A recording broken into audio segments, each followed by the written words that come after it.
YCP party జెండాలో Rajasekhara Reddy గారి photo పెట్టుకొని ఆయన చుట్టూ ఆయన పాలనా హయాంలో అమలు చేసిన పథకాలని లోగోగా ఈ పార్టీ ప్రస్థానం మొదలుపెట్టారు. మరి అటువంటప్పుడు ఆయన ఏం చేశాడో కూడా ఒకసారి మనం మాట్లాడదాం.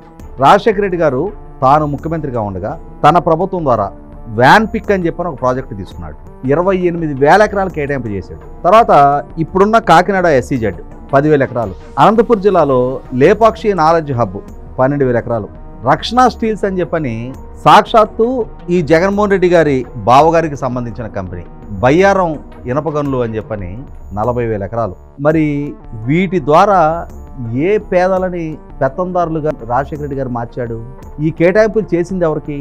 కడప జిల్లాలో గాలి జనార్దన్ రెడ్డి సంస్థకి బ్రాహ్మణి స్టీల్స్ అని చెప్పని 10,000 ఎకరాలు కేటాయింపు చేశారు. తర్వాత అదే సంస్థకి ఎయిర్పోర్ట్ నిర్మాణం కోసం ఇంకొక 4,000 ఎకరాలు కేటాయింపు చేశారు. ఇప్పుడు నేను ప్రస్తావించిన ఏ ఒక్క కేటాయింపులో కూడా ఒక్క పరిశ్రమ రాలా, ఒక్క ఉద్యోగం దక్కల, రాష్ట్రానికి ₹1 పన్నాదాయం రాకపోగా అంతిమంగా జరిగింది ఏంటంటే నేను ఇప్పుడు ప్రస్తావించిన ప్రతి సంస్థ ఈ రాజశేఖర రెడ్డి గారి కొడుకు జగన్మోహన్ రెడ్డి గారికి సంబంధించిన సంస్థల్లో పెట్టుబడులు పెట్టాయి.